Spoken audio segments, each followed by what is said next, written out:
నిన్నే US and Iran మధ్యన deal రిలేటెడ్‌గా ఆల్మోస్ట్ అన్ని పాయింట్స్ డిస్కషన్స్ అయిపోయి, త్వరలోనే డీల్ కూడా అవ్వచ్చన్నట్టుగా బోత్ సైడ్ నుంచి స్టేట్మెంట్స్ వచ్చాయి కదా! సో, ఈ డీల్ అవ్వడానికి ముందు ఇప్పుడు డొనాల్డ్ ట్రంప్ పెట్టినటువంటి ఒక మెలిక ఏదైతే ఉన్నదో, దాంతోని డొనాల్డ్ ట్రంప్ పాకిస్తాన్‌కి కూడా షాక్ ఇచ్చినట్టుగానే అయింది. డొనాల్డ్ ట్రంప్ పెట్టినటువంటి ఆ మెలికేంటి? అండ్ ఈరోజు మార్కెట్ కరెక్ట్ అవ్వడానికి ఉన్నటువంటి రీజన్స్ ఏంటి? వీటన్నిటి గురించి కూడా మార్కెట్ అనాలిసిస్‌లోని డీటెయిల్‌గా మాట్లాడుకుందాం. దీంతో పాటుగా ఇన్వెస్టర్స్ ఎన్నో రోజుల నుంచి long term capital gain tax and అలాగే short term capital gain tax related గా గవర్నమెంట్ దగ్గర నుంచి రిలీఫ్ వస్తే బాగుంటుందని చెప్పి చూస్తున్నారు కదా. దీని రిలేటెడ్ గా ఇప్పుడు మన ఫైనాన్స్ మినిస్టర్ దగ్గర నుంచి ఒక కామెంట్ అయితే వచ్చింది. ఆవిడ ఏమంటున్నారో కూడా మాట్లాడుకుందాం. దీంతో పాటుగా ఒక క్వాలిటీ స్టాక్ రిజల్ట్స్ అయితే చాలా బాగున్నాయి. స్టిల్ ఆ స్టాక్ అయితే అట్రాక్టివ్ వాల్యుయేషన్ లో దొరుకుతుంది. దాని గురించి స్టాక్ ఆఫ్ ది డే లో మాట్లాడుకుందాం. వీటితో పాటు మార్కెట్ లో ఉన్న మరిన్ని ఇంపార్టెంట్ అప్డేట్స్ అండ్ రిజల్ట్స్ ని వన్ బై వన్ క్విక్ గా డిస్కస్ చేసేద్దాం. ముందుగా మార్కెట్ అప్డేట్ చూసినట్లయితే ఈ రోజు సెషన్ లో సెన్సెక్స్ 479 పాయింట్స్ కరెక్ట్ అయ్యి 76,009 పాయింట్స్ కి క్లోజ్ అయినట్లయితే నిఫ్టీ 118 పాయింట్స్ కరెక్ట్ అయ్యి 23,913 పాయింట్స్ కి క్లోజ్ అయింది. అండ్ ఈ రోజు సెషన్ లో మిడ్ క్యాప్ ఇండెక్స్ 0.33% పెరిగినట్లయితే స్మాల్ క్యాప్ ఇండెక్స్ 0.21% పెరిగింది. అండ్ బ్యాంక్ నిఫ్టీ 0.36% కరెక్ట్ అయింది. ఈ రోజు మార్కెట్ రిలేటెడ్ గా మాట్లాడుకోవాలంటే యాక్చువల్లీ ఈ రోజు మార్నింగ్ నుంచి మార్కెట్ కొంత వాలటైల్ గానే మూవ్ అయినా చివరికి మార్కెట్ లో బాగానే ప్రెషర్ కనపడింది కదా. దానికి వేరియస్ రీజన్స్ ఉన్నాయి. దీనిలో first reason US and Iran మధ్యన డీల్ రిలేటెడ్గా డిస్కషన్స్ పాజిటివ్గా ముందుకు వెళ్తున్నాయని చెప్పి యుఎస్ దగ్గర నుంచి స్టేట్మెంట్స్ వచ్చాయి. అండ్ ఇరాన్ దగ్గర నుంచి కూడా నిన్న అటువంటి స్టేట్మెంట్స్ వచ్చాయి కదా. ఈ టైంలో డొనాల్డ్ ట్రంప్ ఒక మెలిక అయితే పెట్టారు. యాక్చువల్లీ ఇప్పుడు middle east countries like UAE కావచ్చు, ఖతర్ కావచ్చు అండ్ అదర్ మిడిల్ ఈస్ట్ కంట్రీస్తో పాటుగా పాకిస్తాన్ అండ్ మరికొన్ని కంట్రీస్ అన్నీ కూడా కలిపివి అబ్రహం అకార్డ్ సైన్ చేయాలని చెప్పి డొనాల్డ్ ట్రంప్ ఒక ట్వీట్ చేశారు. చూడండి, ఈ అబ్రహం అకార్డ్స్ అంటే ఏం లేదు, మిడిల్ ఈస్ట్ కంట్రీసే కావచ్చు, పాకిస్తాన్ కావచ్చు, ఇవన్నీ కంట్రీస్ కూడా ఇజ్రాయెల్తోని చాలా ఫ్రెండ్లీగా ఉంటామని అండ్ ఈ కంట్రీస్ అన్నీ కూడా కలిపి ఫ్యూచర్లో వర్క్ చేస్తామని, ఫైనాన్షియల్గా కావచ్చు, వీళ్ళ బార్డర్ రిలేటెడ్ ఇష్యూస్ కావచ్చు, వీటన్నిటి రిలేటెడ్గా కలిపి వర్క్ చేస్తాం అండ్ పీస్ క్రియేట్ చేస్తాం మిడిల్ ఈస్ట్లో అని చెప్పి ఈ అగ్రిమెంట్ అయితే సైన్ చేయాలని డొనాల్డ్ ట్రంప్ ఒక మెలిక పెట్టారు. యాక్చువల్లీ ఈ అబ్రహం అకార్డ్స్ ఇప్పుడే కాదు, ప్రీవియస్గానే కొన్ని కంట్రీస్ ఆల్రెడీ సైన్ చేసాయి. ఇప్పుడు మిగిలిన కంట్రీస్ అన్నిటిని కూడా డొనాల్డ్ ట్రంప్ ఈ ఇంక్లూజన్ ఏదైతే చేశారో దానివల్ల కొన్ని కంట్రీస్ దీని రిలేటెడ్గా ముందుకు రావచ్చు, కొన్ని కంట్రీస్ ముందుకు రాకపోవచ్చు కూడా. దీనిలో మనం మాట్లాడుకోవాలంటే ఇరాన్కి ఎప్పటి నుంచో ఇజ్రాయెల్ అంటే పడదు, ఇజ్రాయెల్కి ఇరాన్ అంటే పడదు. కాబట్టి ఇరాన్ దీనికి ఒప్పుకుంటుందా లేదా అన్నది ఇప్పుడు చూడాలి. దీంతో పాటు పాకిస్తాన్ దగ్గర నుంచి కూడా ఎటువంటి స్టేట్మెంట్స్ వస్తున్నాయంటే ఈ అబ్రహం అకార్డ్స్ సైన్ చేయడానికి మేమైతే రెడీగా లేవని చెప్పి పాకిస్తాన్ దగ్గర నుంచి కూడా స్టేట్మెంట్ వస్తుంది. ఎందుకంటే పాకిస్తాన్ అండ్ అలాగే ఇజ్రాయెల్ ఈ రెండు కంట్రీస్కి కూడా పడదు. ప్రీవియస్గా రెండు కంట్రీస్ కూడా కొంత మాటలు యుద్ధానికి దిగాయి కదా. సో పాకిస్తాన్ కూడా దీనికి రెడీగా లేనట్టుగా చెప్తుంది. సో ఇప్పుడు డొనాల్డ్ ట్రంప్ పెట్టినటువంటి ఈ మిల్క్ ఏదైతే ఉన్నదో దీని రిలేటెడ్గా అదర్ కంట్రీస్ ఒప్పుకుంటాయా లేదా అన్నది బిగ్ క్వశ్చన్ మార్క్గా తయారైంది. దీంతో పాటుగా డొనాల్డ్ ట్రంప్ నుంచి మరొక ట్వీట్ కూడా వచ్చింది. ఒకసారి ఇక్కడ అబ్జర్వ్ చేయండి. ఈయన ఏమంటున్నారు, ఇప్పటి వరకు ఇరాన్కి చెందినటువంటి ఎన్రిచ్డ్ యురేనియం ఏదైతే ఉందో దాన్ని యూఎస్కి ఇచ్చేయాలన్నారు కదా. కాకపోతే దీని రిలేటెడ్గా ఇప్పుడు డొనాల్డ్ ట్రంప్ వాయిస్ కొంచెం స్లో అయింది. ఈయన ఏమంటున్నారంటే ఐదర్ యూఎస్కి పంపిస్తే యూఎస్ డిస్ట్రాయ్ చేసేస్తుందంట, లేదంటే యూఎస్ అండ్ ఇరాన్ కలిపి ఒక ప్లేస్ని ఫిక్స్ చేసుకుని అక్కడ దీన్ని కంప్లీట్గా డిస్ట్రాయ్ చేసేద్దాం, దాంతో న్యూక్లియర్ వెపన్ అయితే తయారవుదని చెప్పేసి ఈయనైతే అంటున్నారంటే యూఎస్కి ఇవ్వాలి అని చెప్పి పట్టుదల ఏదైతే ఉందో దాన్ని కొంత తగ్గించుకున్నట్టుగా మనం అర్థం చేసుకోవచ్చు. ఇక్కడ వరకు ఇలా ఉంటే నిన్న నైట్ ఏం జరిగిందంటే యుఎస్కి చెందినటువంటి ఆర్మ్డ్ ఫోర్సెస్ ఏం చేశాయి, ఇరాన్ మైనింగ్ బోట్స్ ఉంటాయి కదా, ఈ మైనింగ్ బోట్స్ ని తిరిగి అటాక్ చేసాయి. దట్టు పీస్ టాక్స్ నడుస్తున్నటువంటి ఇటువంటి టైంలోని US armed forces Iran mining boats ని అటాక్ చేయడం కొంత మార్కెట్ నెగిటివ్గానే తీసుకుంది. ఈవెన్ ఎప్పుడైతే యుఎస్ ఇటువంటి అటాక్ చేసిందో దాని తర్వాత ఇరాన్ సుప్రీం అయినటువంటి ఖమేనీ ఎవరైతే ఉన్నారో ఆయన కూడా మాట్లాడుతూ యుఎస్ చాలా పెద్ద తప్పు చేసింది, ఈ పీస్ టాక్స్ నడుస్తున్నటువంటి టైంలోని మా మీద తిరిగి అటాక్స్ చేస్తున్నది కాబట్టి మిడిల్ ఈస్ట్లో యుఎస్కి చెందినటువంటి బేస్లు ఏవైతే ఉన్నాయో అవేవి కూడా అసలు ఇక్కడ ఉండకూడదు, మిడిల్ ఈస్ట్లోని యుఎస్ ప్రెజెన్స్ అన్నదే ఉండకుండా చేస్తాం అన్నట్టుగా అతని దగ్గర నుంచి స్టేట్మెంట్స్ వస్తున్నాయి.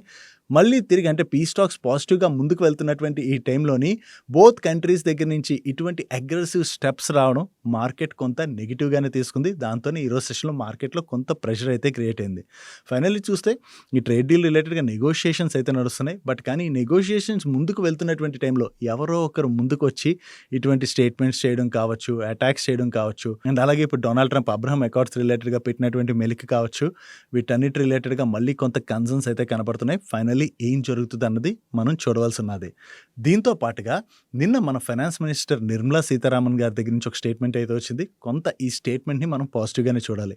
ఎప్పటి నుంచో మన ఇన్వెస్టర్స్ దగ్గర నుంచి వస్తున్నటువంటి రిక్వెస్ట్ ఏంటి, long term capital gain tax అయితే తగ్గించండి, దాంతో ఇన్వెస్టర్స్ని ఎంకరేజ్ చేసినట్టుగా అవుతుందని చెప్పేసి చాలామంది ఇన్వెస్టర్స్ అయితే రిక్వెస్ట్ చేస్తున్నారు కదా. నువ్వు కంటిన్యూస్గా రిక్వెస్ట్ చేస్తున్నా గవర్నమెంట్ దగ్గర నుంచి ఇప్పటి వరకు దాని రిలేటెడ్గా స్టెప్స్ అయితే కనపడలేదు. కానీ నిన్న నిర్మలా సీతారామన్ గారు ఒక ఈవెంట్లో మాట్లాడుతూ ఎప్పటి నుంచో ఇన్వెస్టర్స్ దగ్గర నుంచి long term capital gain tax రిలేటెడ్గా కావచ్చు, short term capital gain tax రిలేటెడ్గా కావచ్చు రిక్వెస్ట్లు అయితే వస్తున్నాయి. ఈ ఫీడ్బ్యాక్ని అయితే మేము తీసుకున్నాం, ఆ ఫీడ్బ్యాక్ తీసుకుని దాని రిలేటెడ్గా వర్క్ చేస్తున్నాం అని చెప్పేసి ఆవిడ దగ్గర నుంచి అయితే స్టేట్మెంట్ వచ్చింది. నువ్వు వర్క్ చేస్తున్నావు అంటున్నారు కాబట్టి అట్లీస్ట్ ఇప్పటికైనా కన్సిడర్ చేసి short term capital gain tax కాదు కానీ at least long term capital gain ట్యాక్స్ని కంప్లీట్గా తీసివేసినట్లయితే చాలామంది ఇన్వెస్టర్స్ని ఈక్విటీ మార్కెట్ సైడ్ ఎంకరేజ్ చేసినట్టుగా అవుతుంది. కాబట్టి మన ఈక్విటీ మార్కెట్స్లోకి ఇన్ఫ్లోస్ అనేవి తిరిగి బాగా స్టార్ట్ అయ్యేటువంటి అవకాశం ఉంది. దట్టు ఎఫ్ఐఎస్ కూడా బాగా మన మార్కెట్లో ఇన్వెస్ట్ చేసేటువంటి అవకాశం ఉన్నది. కాబట్టి డెఫినెట్గా దీని రిలేటెడ్గా గవర్నమెంట్ అయితే కన్సిడర్ చేయవలసినటువంటి అవసరం ఎంతైనా ఉన్నది.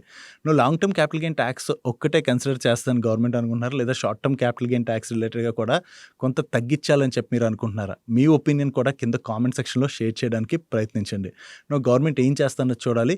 ఇప్పటివరకు మార్కెట్లో కొంత ప్రెషర్ అయితే ఉన్నది కదా, ఈ టైంలో ఒకవేళ గవర్నమెంట్ దగ్గర నుంచి దీని రిలేటెడ్గా ఏదైనా పాజిటివ్ అనౌన్స్మెంట్ వచ్చినట్లయితే డెఫినెట్లీ అది మన ఈక్విటీ ఇన్వెస్టర్స్ని అయితే ఎంకరేజ్ చేసినట్టుగా అయ్యేటువంటి అవకాశం ఉన్నది. డైలీ మార్కెట్ రిలేటెడ్గా ఉండే ఇటువంటి ఇంపార్టెంట్ ఇన్ఫర్మేషన్ని మీకు డీటెయిల్గా షేర్ చేయడానికి మన టీం పెడుతున్నటువంటి ఎఫర్ట్స్ కనుక వీడియో చూస్తున్న ఈ పాయింట్ ఆఫ్ టైంలో అయినా మీకు హెల్ప్ఫుల్ అయినట్లయితే మన వీడియోని మర్చిపోకుండా లైక్ చేయడానికి ప్రయత్నించండి. Coming to the stock of the day. ఈ రోజు స్టాక్ ఆఫ్ ది డేలోని ఎనర్జీ, టెలికామ్తో పాటుగా వేరియస్ అదర్ సెక్టర్స్లోని వాళ్ళ సర్వీసెస్ని ఆఫర్ చేసే పేజ్ డిజిటెక్ రిలేటెడ్గా మాట్లాడకపోతున్నాం. యాక్చువల్లీ వీళ్ళ నెంబర్స్ అయితే వచ్చాయి. సో నెంబర్స్ ఎలా ఉన్నాయి, వీళ్ళ దగ్గర ఆర్డర్ బుక్ ఎలా ఉంది, అండ్ అలాగే ప్రెసెంట్ ఈ స్టాక్ ఏ వాల్యుయేషన్లో ట్రేడ్ అవుతుంది డీటెయిల్గా డిస్కస్ చేసుకుందాం. ఫస్ట్ థింగ్, వీళ్ళ నెంబర్స్ విషయంకి వచ్చేసరికి వీళ్ళ రెవెన్యూస్లో ఇయర్ ఆన్ ఇయర్లో 60% పైన గ్రోత్ డెలివర్ చేసినట్లయితే సీక్వెన్షియల్ బేసిస్లో 70% పైన గ్రోత్ డెలివర్ చేశారు. అండ్ ప్యాట్ విషయంకి వచ్చేసరికి ఇయర్ ఆన్ ఇయర్లో వీళ్ళ ప్యాట్లో 80% పైన గ్రోత్ డెలివర్ చేయడం జరిగింది. ఈవెన్ సీక్వెన్షియల్ బేసిస్లో చూసినా వీళ్ళ ప్యాట్లో 30% పైన గ్రోత్ డెలివర్ చేశారు. నెంబర్స్ అయితే చూడడానికి చాలా బాగున్నాయి కదా. దీంతో పాటుగా వీళ్ళ ఆర్డర్ బుక్ ఒకసారి అబ్జర్వ్ చేయండి. ఎనర్జీ సెగ్మెంట్లోని ఎస్పెషల్లీ బెస్ రిలేటెడ్గా వీళ్ళకి రీసెంట్గా మంచి ఆర్డర్స్ అయితే వస్తున్నాయి. దీంతో ఈ ఎనర్జీ సెగ్మెంట్లో వీళ్ళ దగ్గర టోటల్గా 8,000 crores పైనే ఆర్డర్ బుక్ అయితే ఉన్నది. అండ్ అలాగే టెలికామ్ అండ్ ఐసిటీ సెగ్మెంట్లో కూడా మీరు చూసారనుకోండి, వీళ్ళకి 2,000 crores పైనే ఆర్డర్ బుక్ అయితే ఉన్నది. అంటే వీళ్ళ దగ్గర ఓవరాల్గా 10,000 crores పైనే ఆర్డర్ బుక్ ఉన్నట్టుగా మనం అర్థం చేసుకోవచ్చు. ఒకటి, వీళ్ళ నెంబర్స్ బాగున్నాయి. సెకండ్, వీళ్ళ ఆర్డర్ బుక్ కూడా చాలా బాగుంది. ఇప్పుడు వాల్యుయేషన్స్ విషయంకి వచ్చేసరికి ప్రెసెంట్ ఈ స్టాక్ ఈ రిజల్ట్స్ వచ్చిన తర్వాత ఈ రోజు పెరిగాక కూడా అరౌండ్ 14 PEలో అయితే ట్రేడ్ అవుతుంది. అండ్ వీళ్ళు మంచి రిటర్న్ రేషియోస్ కూడా జనరేట్ చేస్తున్నారు. ఒకవేళ ఇదే గ్రోత్ మూమెంటం ని కనుక వీళ్ళు కంటిన్యూ చేసినట్లయితే లాంగ్ టర్మ్ లో డెఫినెట్ గా అది పేజ్ డిజిటెక్ కి పాజిటివ్ కానుంది. Next, solar cells and modules manufacture చేసేటువంటి కంపెనీస్ లైక్ వారి ఎనర్జీస్ కావచ్చు, ప్రీమియర్ ఎనర్జీస్ కావచ్చు, ఇటువంటి కంపెనీస్ రిలేటెడ్ గా గవర్నమెంట్ దగ్గర నుంచి నిన్న నైట్ ఒక పాజిటివ్ అనౌన్స్మెంట్ వచ్చింది. Already government of India previous గానే మన ఇండియాలో సోలార్ ప్రాజెక్ట్స్ ఏవైతే ఉంటాయో వాటిలోని ఇండియాలో మ్యానుఫ్యాక్చర్ అయినటువంటి సోలార్ సెల్స్ నే యూజ్ చేయాలని చెప్పి ప్రీవియస్ గానే రూల్ తీసుకొచ్చింది కదా. కానీ ఆ రూల్ తీసుకొచ్చిన తర్వాత సోలార్ ఇండస్ట్రీ అంతా కూడా గవర్నమెంట్ ని రిక్వెస్ట్ చేసిందంటే వెంటనే ఈ రూల్ ని ఇంప్లిమెంట్ చేసినట్లయితే వీళ్ళకి సోలార్ ప్రాజెక్ట్స్ రిలేటెడ్ గా కావాల్సినటువంటి కాంపోనెంట్స్ అవైలబిలిటీ తగ్గచ్చు, దానివల్ల ప్రాజెక్ట్స్ డిలే అవ్వచ్చు అని చెప్పి కొంత డిలే చేయాలని చెప్పి ఆ టైంలోని సోలార్ ఇండస్ట్రీ గవర్నమెంట్ అయితే రిక్వెస్ట్ చేసింది. సో దాంతో గవర్నమెంట్ దీన్ని వెంటనే ఇంప్లిమెంట్ చేయలేదు. కానీ ఫుల్ ఫ్లెడ్జ్ గా నిన్న నైట్ గవర్నమెంట్ దగ్గర నుంచి వచ్చినటువంటి కొత్త రూల్ ఏంటంటే ఈ June 1st నుంచి కూడా డెఫినెట్ గా మన ఇండియాలో ఉన్నటువంటి సోలార్ ప్రాజెక్ట్స్ అన్ని కూడా ఏవైతే బిల్డ్ అవుతున్నాయో వాటిలోని కంపల్సరీ మన ఇండియన్ సోలార్ సెల్స్ నే యూజ్ చేయాలని చెప్పి మ్యాండేటరీగా రూల్ తీసుకురావడం జరిగింది. దీనివల్ల ఏమవుతుంది, చైనా దగ్గర నుంచి ఏదైతే చీప్ ఇంపోర్ట్స్ మన ఇండియాలోకి వస్తున్నాయో అవి తగ్గుతాయి. అండ్ ఇండియన్ మ్యానుఫ్యాక్చరర్స్ దగ్గర నుంచి సోలార్ సెల్స్ ని కొనుక్కునేటువంటి అవకాశం ఉన్నది. కాబట్టి దానివల్ల వారి ఎనర్జీస్ కావచ్చు, ప్రీమియర్ ఎనర్జీస్ కావచ్చు, వీళ్ళిద్దరూ కూడా ఇక్కడ బిగ్ ప్లేయర్స్. సో వాళ్ళకి మంచి ఆర్డర్స్ వచ్చేటువంటి అవకాశం ఉన్నది. కాబట్టి ఈ రెండు స్టాక్స్ రిలేటెడ్ గా ఇది మనం పాజిటివ్ గా చూడొచ్చు. నెక్స్ట్, వేరియస్ కంపెనీస్ ఇప్పుడు పెరిగినటువంటి ఇన్పుట్ కాస్ట్ ని ఎండ్ యూజర్ కి పాస్ ఆన్ చేయడానికి ప్రైస్ హైక్ అయితే తీసుకుంటున్నాయి కదా. దీనిలో భాగంగానే ఇప్పుడు బ్రిటానియా వాళ్ళు కూడా వాళ్ళకి చెందినటువంటి ఫేమస్ గుడ్ డే బిస్కెట్స్ ఉన్నాయి కదా, ఈ గుడ్ డే బిస్కెట్స్ పైన ప్రైస్ హైక్ తీసుకుంటున్నట్టుగా మీడియా ప్లాట్ఫామ్స్ అయితే రిపోర్ట్ చేస్తున్నాయి. దీనిలో భాగంగా వీళ్ళ గుడ్ డే పిస్తా బాదం 526 grams ఫ్యామిలీ ప్యాక్ ఏదైతే ఉన్నదో దాని యొక్క ప్రైస్ 10 రూపాయల వరకు పెంచుతున్నట్లుగా, దీంతో పాటుగా Good Day butter flavour family pack కావచ్చు and Good Day cashew family pack కావచ్చు, వీటి యొక్క ప్రైసులు కూడా పర్ ప్యాక్ 10 రూపీస్ వరకు పెంచుతున్నట్టుగా వీళ్ళు రిపోర్ట్ చేయడం జరిగింది. యాక్చువల్లీ బ్రిటానియా అనే కాదు, ఇప్పుడు ఇన్పుట్ కాస్ట్ ప్రెషర్ ఏదైతే ఉన్నదో దాన్ని ఎండ్ యూజర్ కి పాస్ ఆన్ చేయడానికి వేరియస్ కంపెనీస్ కూడా ఇదే ఫుట్ ప్రింట్స్ ని ఫాలో అయ్యేటువంటి అవకాశం అయితే ఉన్నది. నెక్స్ట్ ఈ రోజు సెషన్ లోని city gas distribution company stocks లో మనకి పాజిటివ్ మూమెంటం కనపడింది కదా. దీనికి రీజన్ ఏంటంటే ఈ కంపెనీస్ అన్ని కూడా ప్రైస్ హైక్ అయితే ఈ రోజు చేశాయి. ఇప్పటి వరకు కంటిన్యూస్ గా సిఎన్జి ప్రైస్ అయితే పెంచుకుంటున్నారు కదా. సో ఇలా పెంచుకుంటూ వెళ్లడంలో భాగంగా ఐజీఎల్ అంటే ఇంద్రప్రస్థ గ్యాస్ లిమిటెడ్ వాళ్ళు యావరేజ్ గా పర్ కేజీ 6 రూపీస్ వరకు ఈ రోజు వరకు పెంచడం జరిగింది. అండ్ మహానగర్ గ్యాస్ లిమిటెడ్ వాళ్ళు కూడా పర్ కేజీ 4 రూపీస్ వరకు పెంచడం జరిగింది. సో ఈ ప్రైస్ హైక్ తీసుకోవడం వలన వీళ్ళకి ఏదైతే కాస్ట్ పెరిగిందో ఆ కాస్ట్ ని ఎండ్ యూజర్ కి పాస్ ఆన్ చేస్తున్నారు కాబట్టి వీళ్ళ మార్జిన్స్ అన్నవి ఇంపాక్ట్ అవ్వకుండా ఉంటాయి. దాంతోనే ఈ రోజు సెషన్ లో ఈ స్టాక్స్ లో మనకి కొంత పాజిటివ్ మూమెంటం కనపడింది. నెక్స్ట్ యాక్సిస్ గేట్స్ వాళ్ళు వాళ్ళ బిజినెస్ స్ట్రాటజిక్ ప్లాన్ లో భాగంగా ఈ కంపెనీని సర్వీసెస్ లెడ్ ఆర్గనైజేషన్ దగ్గర నుంచి aerospace manufacturing and product led platform కింద మార్చాలని వీళ్ళు ప్రీవియస్ గానే ప్లాన్ చేశారు. దీనిలో భాగంగానే ఇప్పుడు వీళ్ళ ఇంజనీరింగ్ సర్వీస్ బిజినెస్ ఏదైతే ఉన్నదో దాన్ని అకోడిస్ అనేటువంటి కంపెనీకి వీళ్ళు సేల్ చేస్తున్నట్టుగా అనౌన్స్ చేయడం జరిగింది. ఓవరాల్ గా ఈ బిజినెస్ ని వీళ్ళు $30.63 మిలియన్ కి అయితే సెల్ చేయబోతున్నారు. అండ్ ఈ ట్రాన్సాక్షన్ 2027 Q3 కి కంప్లీట్ అయ్యేటువంటి అవకాశం ఉంది. ఈ ట్రాన్సాక్షన్ ద్వారా వీళ్ళకి ఏవైతే డబ్బులు రాబోతున్నాయో ఆ డబ్బుల్ని వీళ్ళ కోర్ గ్రోత్ ఏరియాస్ ని స్ట్రెంథన్ చేసుకునేందుకు గాను స్ట్రాటజిక్ క్యాపబిలిటీస్ ఎక్విజిషన్ రిలేటెడ్ గా అండ్ అలాగే వీళ్ళ పవర్ 930 స్ట్రాటజిక్ రోడ్ మ్యాప్ ఏదైతే ఉన్నదో దీనికోసం అని చెప్పి యూజ్ చేయబోతున్నట్టుగా వీళ్ళ మేనేజ్మెంట్ అయితే షేర్ చేయడం జరిగింది. నెక్స్ట్ మోబిక్విక్ వాళ్ళ రిలేటెడ్ గా ఒక పాజిటివ్ అప్డేట్ ఉన్నది. ఈ మోబిక్విక్ వాళ్ళకి payment aggregator physical licence related గా ఆర్బీఐ దగ్గర నుంచి ఇన్ ప్రిన్సిపల్ అప్రూవల్ వచ్చినట్టుగా వీళ్ళు ఎక్స్చేంజెస్ కి అయితే అప్డేట్ చేస్తున్నారు. ఈ అప్రూవల్ రావడంతో ఆఫ్లైన్ మర్చెంట్ పేమెంట్ బిజినెస్ ని కూడా వీళ్ళు ఫర్దర్ గా స్ట్రెంథన్ చేయబోతున్నట్టుగా ఆల్రెడీ వీళ్ళు చాలా రకాల స్మాల్ బిజినెస్ కావచ్చు, ఆయిల్ అండ్ గ్యాస్ అవుట్లెట్స్ కావచ్చు అండ్ అదర్ ఆర్గనైజేషన్స్ ని ఐడెంటిఫై చేశామని నెక్స్ట్ 18 to 24 మంత్స్ లోని వీటిపైన ఫుల్ ఫ్లెజ్డ్ గా ఫోకస్ చేయడం ద్వారా వీళ్ళ సౌండ్ బాక్స్ అండ్ అలాగే ఈడీసీ డిప్లాయ్మెంట్ లోని ఫైనాన్షియల్ ఇయర్ 28 కల్లా 10x గ్రోత్ డెలివర్ చేయాలని చెప్పి టార్గెట్ గా పెట్టుకున్నట్టుగా వీళ్ళు ఎక్స్చేంజెస్ కి అప్డేట్ చేస్తున్నారు. సో వీళ్ళకి లైసెన్స్ రావడంతో బిజినెస్ ని ఫర్దర్ గా కూడా వీళ్ళు గ్రో చేయబోతున్నారని అప్డేట్ తోనే ఈ రోజు సెషన్ లో మోబిక్విక్ స్టాక్ లో మనకి పాజిటివ్ మూమెంటం కనపడింది. నెక్స్ట్ ఈ రోజు సెషన్ లో టాటా గ్రూప్ కంపెనీస్ అయినటువంటి తేజస్ నెట్వర్క్, టాటా ఇన్వెస్ట్మెంట్ తో పాటుగా వేరియస్ అదర్ స్టాక్స్ లో మనకి పాజిటివ్ మూమెంటం కనపడింది కదా. దానికి రీజన్ ఈ రోజు టాటా సన్స్ బోర్డ్ మీటింగ్ అయితే జరుగుతుంది. ఈ బోర్డ్ మీటింగ్ లోని వీళ్ళు తేజస్ నెట్వర్క్ తో పాటు అదర్ 5 బిజినెస్ రిలేటెడ్ గా డిస్కషన్ చేయబోతున్నారు. అంటే బిజినెస్ ప్లాన్ ఎలా ఉంటుంది, నెక్స్ట్ ఫ్యూచర్ గ్రోత్ ఎలా ఉండాలి అండ్ వీటి రిలేటెడ్ గా అయితే ప్లాన్ చేయబోతున్నట్టుగా అండ్ వీటితో పాటుగా నోయల్ టాటా గారు ప్రీవియస్ గా ఎన్ చంద్ర గారు రిలేటెడ్ గా ఏవైతే కన్సర్న్స్ రైజ్ చేశారో వాటి రిలేటెడ్ గా కూడా వీళ్ళు డిస్కస్ చేసుకునేటువంటి అవకాశం ఉన్నదని చెప్పి మీడియా ప్లాట్ఫామ్స్ రిపోర్ట్ చేస్తున్నాయి. సో ఎప్పుడైతే తేజస్ నెట్వర్క్ యొక్క బిజినెస్ రిలేటెడ్ గా వీళ్ళు డిస్కస్ చేస్తారు అని చెప్పి న్యూస్ వచ్చిందో మైట్ బి గ్రోత్ రిలేటెడ్ గా వీళ్ళు ఏమైనా అగ్రెసివ్ డిసిషన్స్ అవి తీసుకోవచ్చు అని చెప్పి మార్కెట్ లో ఎక్స్పెక్టేషన్స్ బిల్డ్ అవడంతోనే ఈ రోజు సెషన్ లో స్టాక్ లో మనకి పాజిటివ్ మూమెంటం కనపడింది. నెక్స్ట్ ఈ రోజు సెషన్ లోని ప్రెసిషన్ ఇంజనీర్డ్ కాంపోనెంట్స్ ని సప్లై చేసేటువంటి బాలు ఫోర్జ్ స్టాక్ లో మనకి పాజిటివ్ మూమెంటం కనపడింది కదా. దీనికి రీజన్ ఏంటంటే ఈ బాలు ఫోర్జ్ వాళ్ళకి యుఎస్ కి చెందినటువంటి alpha air craft systems INC దగ్గర నుంచి made in aerospace sector order అయితే వచ్చినట్టుగా వీళ్ళు ఎక్స్చేంజెస్ కి అప్డేట్ చేస్తున్నారు. దీంతో ప్రెసెంట్ బాలు ఫోర్జ్ అయితే హిస్టారిక్ మైల్ స్టోన్ అచీవ్ చేసిందని అండ్ గ్లోబల్లీ వీళ్ళ ఫుట్ ప్రింట్స్ ని కూడా ఫర్దర్ గా ఎక్స్పాండ్ చేసుకుంటున్నట్టుగా వీళ్ళ మేనేజ్మెంట్ కామెంట్ చేయడం జరిగింది. సో ఏరోస్పేస్ సెక్టర్ లో వీళ్ళకి యుఎస్ దగ్గర నుంచి ఈ ఆర్డర్ వచ్చిందన్న అప్డేట్ తోనే ఈ రోజు సెషన్ లో బాలు ఫోర్జ్ స్టాక్ లో మనకి పాజిటివ్ మూమెంటం కనపడింది. నెక్స్ట్ మ్యారికో వాళ్ళు వాళ్ళ ప్రొడక్ట్ పోర్ట్ఫోలియోని ఎక్స్పాండ్ చేస్తున్నట్టుగా ఈ రోజు ఎక్స్చేంజెస్ కి అప్డేట్ చేయడం జరిగింది.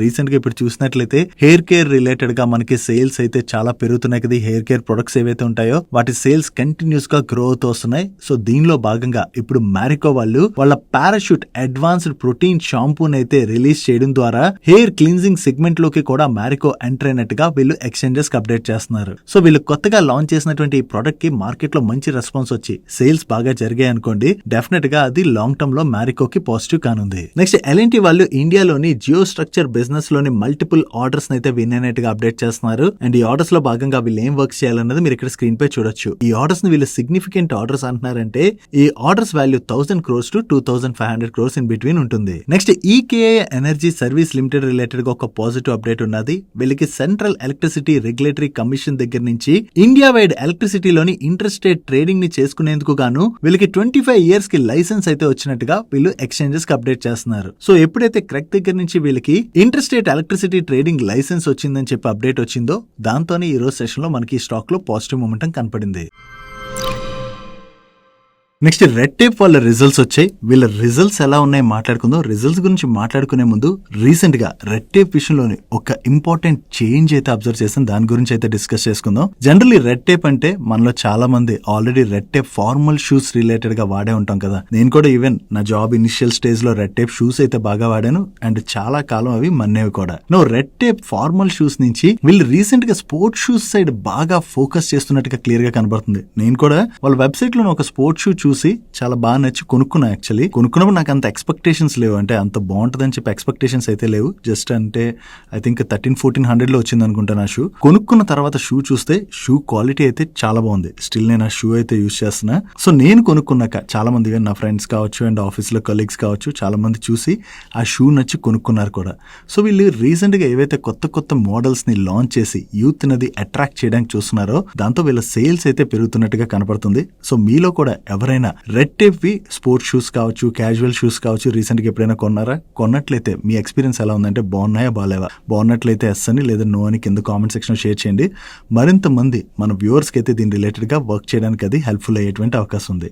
No coming to their numbers, year on year లో వీళ్ళ ఆపరేటింగ్ రెవెన్యూలో 33.8% గ్రోత్ డెలివర్ చేసినట్లయితే ఎబిటాలో 25% పైన గ్రోత్ డెలివర్ చేశారు అండ్ ప్యాట్ లోని 31% పైన గ్రోత్ డెలివర్ చేయడం జరిగింది. అండ్ ఈ క్వార్టర్ లో వీళ్ళ ఎబిటా మార్జిన్స్ లోను ప్యాట్ మార్జిన్స్ లోను మంచి ఇంప్రూవ్మెంట్ కనిపిస్తుంది. బట్ ప్రీవియస్ క్వార్టర్ తో కంపేర్ చేస్తే ఇక్కడ ఈ క్వార్టర్ లో వీళ్ళ నెంబర్స్ డ్రాప్ అయినట్టుగా కనపడుతున్నాయి కదా. దానికి reason actually December quarter festival season ఉండడం వల్ల వీళ్ళ సేల్స్ బాగా జరుగుతాయి. సో అందుకనే మనం డిసెంబర్ క్వార్టర్ నెంబర్స్ ని ఎప్పుడు కూడా మార్చ్ క్వార్టర్ తో కంపేర్ చేసి చూడకూడదు. ఇయర్ ఆన్ ఇయర్ లో కంపేర్ చేస్తే మాత్రం వీళ్ళ నెంబర్స్ లో చాలా మంచి గ్రోత్ డెలివర్ చేశారు. And coming to channel performance, వీళ్ళ రీటైల్ ఛానల్ బిజినెస్ లో ఇయర్ ఆన్ ఇయర్ లో 25% గ్రోత్ డెలివర్ చేసినట్లయితే ఈ కామర్స్ బిజినెస్ లో 49% గ్రోత్ డెలివర్ చేశారు. అదర్ ఛానల్ బిజినెస్ లో కూడా వీళ్ళు మంచి గ్రోత్ డెలివర్ చేయడం జరిగింది. అండ్ వీళ్ళ టోటల్ రెవెన్యూస్ లోని ప్రెసెంట్ ఈ కామర్స్ అయితే 30% వరకు కంట్రిబ్యూట్ చేస్తున్నట్టుగా వీళ్ళు షేర్ చేస్తున్నారు. అండ్ వీళ్ళు కొత్తగా 2 న్యూ బ్రాండ్స్ ని కూడా లాంచ్ చేయడం జరిగింది. Coming to financial year 27 outlook, financial year 27 లో కూడా వీళ్ళు స్ట్రాంగ్ రెవెన్యూ గ్రోత్ అయితే టార్గెట్ చేస్తున్నట్లుగా, particularly south and west India పైన అయితే ఫోకస్ చేసి వీళ్ళ బిజినెస్ ని స్ట్రాంగ్ గా గ్రో చేయబోతున్నట్టుగా వీళ్ళ మేనేజ్మెంట్ అయితే షేర్ చేస్తుంది. అండ్ దీంతో పాటుగా వీళ్ళు యాన్యువల్లీ 200 to 250 న్యూ స్టోర్స్ ని కూడా యాడ్ చేయడానికి చూస్తున్నట్టుగా వీళ్ళ మేనేజ్మెంట్ కామెంట్ చేయడం జరిగింది. ఓవరాల్ గా వీళ్ళ నెంబర్స్ బాగుండడంతో పాటు వీళ్ళ మేనేజ్మెంట్ దగ్గర నుంచి ఈ పాజిటివ్ స్టేట్మెంట్స్ రావడంతో ఈ రోజు సెషన్ లో రెడ్ టేప్ స్టాక్ లో చాలా పాజిటివ్ మొమెంటం కనపడింది. Next automotive and non automotive cables and components తయారు చేసేటువంటి సుప్రజిత్ ఇంజనీరింగ్ వాళ్ళ నెంబర్స్ వచ్చాయి. వీళ్ళ నెంబర్స్ ఎలా ఉన్నాయి చూద్దాం. ఇయర్ ఆన్ ఇయర్ లో వీళ్ళ రెవెన్యూస్ లో 12% గ్రోత్ డెలివర్ చేసినట్లయితే ఎబిటాలో 9.8% గ్రోత్ డెలివర్ చేశారు. And last year same quarter తో కంపేర్ చేస్తే ఈ క్వార్టర్ లో వీళ్ళ ఎబిటా మార్జిన్స్ లో స్లైట్ గా డ్రాప్ కనిపిస్తుంది. Coming to Pat, last year same quarter లోని వీళ్ళు 27 crores ప్యాట్ జనరేట్ చేసినట్లయితే ఈ క్వార్టర్ లో 71 crores ప్యాట్ జనరేట్ చేయడం జరిగింది. ఈవెన్ ప్రీవియస్ క్వార్టర్ తో కంపేర్ చేసిన ఈ క్వార్టర్ లో వీళ్ళ ఆపరేటింగ్ రెవెన్యూలో మంచి గ్రోత్ డెలివర్ చేశారు. అండ్ ప్రీవియస్ క్వార్టర్ లో వీళ్ళు 12 crores ప్యాట్ జనరేట్ చేసినట్లయితే ఈ క్వార్టర్ కి వీళ్ళ ప్యాట్ లోని చాలా మంచి జంపే కనిపిస్తుంది. సో ఇయర్ ఆన్ ఇయర్ లో చూసినా క్వార్టర్ ఆన్ క్వార్టర్ లో చూసినా వీళ్ళ టాప్ లైన్ లోను బాటమ్ లైన్ లోను ఈ క్వార్టర్ లో మంచి గ్రోత్ డెలివర్ చేశారు. Coming to the financial year 27 outlook, ఈ ఫైనాన్షియల్ ఇయర్ 27 లోని వీళ్ళ ఓవరాల్ రెవెన్యూస్ లో డబుల్ డిజిట్ గ్రోత్ అయితే డెలివర్ చేయొచ్చని and 12 to 13.5% in between EBITDA margins అయితే జనరేట్ చేయొచ్చు అని చెప్పి ఎక్స్పెక్ట్ చేస్తున్నట్టుగా వీళ్ళ మేనేజ్మెంట్ షేర్ చేస్తుంది. అండ్ అంతేకాకుండా ఈ ఇయర్ లోని వీళ్ళు ఓవరాల్ గ్రూప్ 200 crores కెపెక్స్ చేయబోతున్నట్టుగా కూడా వీళ్ళ మేనేజ్మెంట్ షేర్ చేయడం జరిగింది. ఓవరాల్ గా వీళ్ళ నెంబర్స్ బాగుండడంతో పాటు మేనేజ్మెంట్ దగ్గర నుంచి ఈ పాజిటివ్ స్టేట్మెంట్స్ రావడంతో ఈ రోజు సెషన్ లో సుప్రజిత్ ఇంజనీరింగ్ స్టాక్ లో మనకి పాజిటివ్ మూమెంటం కనపడింది. నెక్స్ట్ మార్క్సన్స్ ఫార్మా వాళ్ళ నెంబర్స్ వచ్చే వీళ్ళ నెంబర్స్ ఎలా ఉన్నాయో చూద్దాం. వీళ్ళ ఆపరేటింగ్ రెవెన్యూలో ఇయర్ ఆన్ ఇయర్ లో 20% పైన గ్రోత్ డెలివర్ చేసినట్లయితే సీక్వెన్షియల్ బేసిస్ లో 13% పైన గ్రోత్ డెలివర్ చేశారు. అండ్ ఎబిటాలో కూడా ఇయర్ ఆన్ ఇయర్ లో చూసినా సీక్వెన్షియల్ బేసిస్ లో చూసినా మంచి గ్రోత్ కనిపిస్తుంది. అండ్ ఈ క్వార్టర్ లో వీళ్ళ మార్జిన్స్ లో కూడా చాలా మంచి ఇంప్రూవ్మెంట్ కనిపిస్తుంది. Coming to Pat, year on year లో వీళ్ళ ప్యాట్ లో 64.3% గ్రోత్ డెలివర్ చేసినట్లయితే సీక్వెన్షియల్ బేసిస్ లో 31% గ్రోత్ డెలివర్ చేయడం జరిగింది. ఓవరాల్ గా ఈ క్వార్టర్ లో మార్క్సన్స్ ఫార్మా వాళ్ళ నెంబర్స్ బాగుండడంతో ఈ రోజు సెషన్ లో స్టాక్ లో చాలా పాజిటివ్ మూమెంటం కనపడింది. Next flexible work space solutions provide చేసేటువంటి ఆఫీస్ వాళ్ళ నెంబర్స్ వచ్చే వీళ్ళ నెంబర్స్ ఎలా ఉన్నాయి. లాస్ట్ ఇయర్ సేమ్ క్వార్టర్ తో కంపేర్ చేస్తే ఈ క్వార్టర్ లో వీళ్ళ ఆపరేటింగ్ రెవెన్యూలో 21% గ్రోత్ చేసినట్లయితే రెవెన్యూ ఫ్రమ్ కోవర్కింగ్ స్పేస్ లోని 27% గ్రోత్ డెలివర్ చేశారు. అండ్ ఆపరేటింగ్ ఎబిటాలో 31% గ్రోత్ డెలివర్ చేయడం జరిగింది. అండ్ ప్యాట్ లోని 107% గ్రోత్ డెలివర్ చేశారు. Coming to segment wise revenue breakup last year same quarter తో కంపేర్ చేస్తే ఈ క్వార్టర్ లోని కోవర్కింగ్ స్పేస్ రెవెన్యూస్ లోని మంచి గ్రోత్ డెలివర్ చేశారు అండ్ వీళ్ళ construction and fit out project revenues లో మాత్రం ఎటువంటి గ్రోత్ డెలివర్ చేయలేదు. ఓవరాల్ గా చూసుకుంటే ఈ క్వార్టర్ లోని ఆఫీస్ వాళ్ళ నెంబర్స్ అయితే డీసెంట్ గానే ఉన్నాయి. Next automotive components and parts manufacture చేసేటువంటి దివ్గి టార్క్ వాళ్ళ నెంబర్స్ వచ్చాయి. వీళ్ళ నెంబర్స్ ఎలా ఉన్నాయి చూద్దాం. ఇయర్ లో వీళ్ళ రెవెన్యూస్ లో 78% గ్రోత్ డెలివర్ చేసినట్లయితే ఎబిటాలో 92% గ్రోత్ డెలివర్ చేశారు అండ్ ప్యాట్ లోనైతే ఏకంగా 189% గ్రోత్ డెలివర్ చేయడం జరిగింది. ఈవెన్ ప్రీవియస్ క్వార్టర్ తో కంపేర్ చేసిన ఈ క్వార్టర్ లో వీళ్ళ టోటల్ ఇన్కమ్ లోను ఎబిటాలోను అండ్ ప్యాట్ లోను మంచి గ్రోత్ డెలివర్ చేయడం జరిగింది. And last year same quarter తో కంపేర్ చేసిన ప్రీవియస్ క్వార్టర్ తో కంపేర్ చేసిన ఈ క్వార్టర్ లో వీళ్ళ ఎబిటా మార్జిన్స్ లో ఇంప్రూవ్మెంట్ కనిపిస్తుంది అండ్ సిమిలర్లీ ప్యాట్ మార్జిన్స్ లో కూడా మంచి ఇంప్రూవ్మెంటే కనిపిస్తుంది. ఓవరాల్ గా ఈ క్వార్టర్ లో వీళ్ళ నెంబర్స్ అయితే బాగున్నాయి. నెక్స్ట్ టెక్స్టైల్ సెక్టర్ లో వాళ్ళ బిజినెస్ ను ఆపరేట్ చేసేటువంటి జిందాల్ వరల్డ్ వైడ్ వాళ్ళ నెంబర్స్ వచ్చాయి. వీళ్ళ నెంబర్స్ ఎలా ఉన్నాయి చూద్దాం. లాస్ట్ ఇయర్ సేమ్ క్వార్టర్ తో కంపేర్ చేస్తే ఈ క్వార్టర్ లో వీళ్ళ ఆపరేటింగ్ రెవెన్యూలో జస్ట్ 5.72% గ్రోత్ డెలివర్ చేసినట్లయితే ఎబిటాలోనైతే డ్రాప్ కనిపిస్తుంది. కానీ ఈ క్వార్టర్ లోని వీళ్ళ ప్యాట్ లోనైతే 18% పైనే గ్రోత్ డెలివర్ చేశారు. ప్రీవియస్ క్వార్టర్ తో కంపేర్ చేస్తే ఈ క్వార్టర్ లోని వీళ్ళ నెంబర్స్ లో మంచి ఇంప్రూవ్మెంటే కనిపిస్తుంది. క్వార్టర్ అండ్ క్వార్టర్ లో వీళ్ళ ఆపరేటింగ్ రెవెన్యూలో 20% పైనే గ్రోత్ డెలివర్ చేసినట్లయితే ఆపరేటింగ్ ఎబిటాలో 85% పైనే గ్రోత్ డెలివర్ చేశారు అండ్ ప్యాట్లోని 82% పైనే గ్రోత్ డెలివర్ చేయడం జరిగింది. అండ్ సీక్వెన్షియల్ బేసిస్లో వీళ్ళ ఎబిటా మార్జిన్స్లోను ప్యాట్ మార్జిన్స్లోను మంచి ఇంప్రూవ్మెంటే కనిపిస్తుంది. సో ఈ సీక్వెన్షియల్ బేసిస్లో వీళ్ళ నెంబర్స్లో ఇంత మంచి ఇంప్రూవ్మెంట్ కనపడుతుండడంతోనే ఈ రోజు సెషన్లో మార్నింగ్ నుంచి కూడా ఈ 30 రూపీస్ స్టాక్లోని చాలా పాజిటివ్ మూమెంటం కనపడింది. నెక్స్ట్ ఆస్ట్రా మైక్రోవేవ్ ప్రొడక్ట్స్ వాళ్ళ నెంబర్స్ వచ్చే వీళ్ళ నెంబర్స్ ఎలా ఉన్నాయో చూద్దాం. లాస్ట్ ఇయర్ సేమ్ క్వార్టర్తో కంపేర్ చేసిన ప్రీవియస్ క్వార్టర్తో కంపేర్ చేసిన ఈ క్వార్టర్లో వీళ్ళ ఆపరేటింగ్ రెవెన్యూలో చాలా మంచి గ్రోత్ డెలివర్ చేశారు అండ్ లాస్ట్ ఇయర్ సేమ్ క్వార్టర్లో వీళ్ళు 73 crores ప్యాట్ జనరేట్ చేసినట్లయితే ప్రీవియస్ క్వార్టర్లో 46 crores ప్యాట్ జనరేట్ చేశారు అండ్ ఈ క్వార్టర్కి వీళ్ళ ప్రాఫిట్ 105 crores పెరిగింది. ఓవరాల్గా ఈ క్వార్టర్లో వీళ్ళ టాప్ లైన్లోను బాటమ్ లైన్లోను మంచి గ్రోత్ డెలివర్ చేయడంతో ఈ రోజు సెషన్లో ఆస్ట్రా మైక్రోవేవ్ స్టాక్లో మనకి పాజిటివ్ మూమెంటం కనపడింది. నెక్స్ట్ కన్స్యూమర్ డ్యూరబుల్స్ కంపెనీ అయినటువంటి ఐఎఫ్బి ఇండస్ట్రీస్ వాళ్ళ నెంబర్స్ వచ్చాయి. ఈ క్వార్టర్లో వీళ్ళ నెంబర్స్ కూడా బాగున్నాయి. లాస్ట్ ఇయర్ సేమ్ క్వార్టర్తో కంపేర్ చేసిన ప్రీవియస్ క్వార్టర్తో కంపేర్ చేసిన ఈ క్వార్టర్లో వీళ్ళ ఆపరేటింగ్ రెవెన్యూలో చాలా మంచి గ్రోత్ డెలివర్ చేశారు అండ్ లాస్ట్ ఇయర్ సేమ్ క్వార్టర్లో వీళ్ళు 18.87 crores ప్యాట్ జనరేట్ చేసినట్లయితే ప్రీవియస్ క్వార్టర్లో 23.94 crores ప్యాట్ జనరేట్ చేశారు అండ్ ఈ క్వార్టర్కి వీళ్ళ ప్యాట్ 42.67 crores పెరిగింది. ఓవరాల్గా ఈ క్వార్టర్లోని వీళ్ళ టాప్ లైన్లోను బాటమ్ లైన్లోను మంచి గ్రోత్ డెలివర్ చేయడంతో ఈ రోజు సెషన్లో స్టాక్ పాజిటివ్గా రియాక్ట్ అయింది. నెక్స్ట్ అమర్ రాజా వాళ్ళ నెంబర్స్ వచ్చి ఈ క్వార్టర్లో వీళ్ళ నెంబర్స్ అయితే బాగున్నాయి. వీళ్ళ ఆపరేటింగ్ రెవెన్యూలో ఇయర్ 15% పైనే గ్రోత్ డెలివర్ చేసినట్లయితే సీక్వెన్షియల్ బేసిస్లో 3.7% గ్రోత్ డెలివర్ చేశారు అండ్ ఎబిటాలో ఇయర్లో చూసిన క్వార్టర్ అండ్ క్వార్టర్లో చూసిన డీసెంట్ గ్రోత్ డెలివర్ చేయడం జరిగింది. బట్ ఈ క్వార్టర్లో వీళ్ళ మార్జిన్స్లో మాత్రం స్లైట్గా ఇంపాక్ట్ కనిపిస్తుంది. కమింగ్ టు ప్యాట్ ఇయర్ వీళ్ళ ప్యాట్లో 94% పైనే గ్రోత్ డెలివర్ చేసినట్లయితే సీక్వెన్షియల్ బేసిస్లోని 124% గ్రోత్ డెలివర్ చేయడం జరిగింది. దీనికి రీజన్ ఏంటంటే ఈ క్వార్టర్లోని వీళ్ళకి వన్ టైం ఎక్సెప్షనల్ బెనిఫిట్ వచ్చి యాడ్ అయింది. సో ఈ one time exceptional benefit add అవ్వడం వల్లనే మనకి ప్యాట్లోని ఇంత జంప్ కనిపిస్తుంది. అదే profit before exceptional item and tax నెంబర్ని మనం కంపేర్ చేస్తే ఇయర్లో వీళ్ళ ప్యాట్లో 12.8% గ్రోత్ డెలివర్ చేసినట్లయితే సీక్వెన్షియల్ బేసిస్లో వీళ్ళ ప్యాట్లోని ఎటువంటి గ్రోత్ డెలివర్ చేయలేదు. నెక్స్ట్ హిటాచీ ఎనర్జీ వాళ్ళ నెంబర్స్ వచ్చాయి. వీళ్ళ నెంబర్స్ ఎలా ఉన్నాయో చూద్దాం. వీళ్ళ రెవెన్యూస్లో ఇయర్ 46% పైనే గ్రోత్ డెలివర్ చేసినట్లయితే సీక్వెన్షియల్ బేసిస్లో 32% పైనే గ్రోత్ డెలివర్ చేశారు అండ్ ఆపరేటింగ్ ఎబిటాలో ఇయర్ 92% పైనే గ్రోత్ డెలివర్ చేసినట్లయితే సీక్వెన్షియల్ బేసిస్లో 33.7% గ్రోత్ డెలివర్ చేయడం జరిగింది. కమింగ్ టు ప్యాట్ వీళ్ళ ప్యాట్లో ఇయర్ 79% పైన గ్రోత్ డెలివర్ చేసినట్లయితే సీక్వెన్షియల్ బేసిస్లో 26.4% గ్రోత్ డెలివర్ చేయడం జరిగింది. అండ్ ఆర్డర్స్లో కూడా ఇయర్ 10.6% గ్రోత్ డెలివర్ చేశారు. బట్ ప్రీవియస్ క్వార్టర్తో కంపేర్ చేస్తే మాత్రం ఈ క్వార్టర్ ఆర్డర్స్లో 2.2% డ్రాప్ కనిపిస్తుంది. అండ్ ఈ క్వార్టర్లోని కీ హైలైట్స్ని మీరు ఇక్కడ స్క్రీన్ పై చూడొచ్చు. ఓవరాల్గా ఈ క్వార్టర్లోని హిటాచీ ఎనర్జీ వాళ్ళ నెంబర్స్ అయితే బాగున్నాయి. That's it for today's daily మనిషి. ఈ రోజు డైలీ మనిషిలో మేము షేర్ చేసిన ఇన్ఫర్మేషన్ మీకు హెల్ప్ఫుల్ అయినట్లయితే మన వీడియోని లైక్ చేస్తూ ఛానల్ సబ్స్క్రైబ్ చేసుకోవడం మర్చిపోకండి. నేను చంద్రశేఖర్ పత్రి మరొక ఇంట్రెస్టింగ్ వీడియోతో కలుద్దాం. Good night.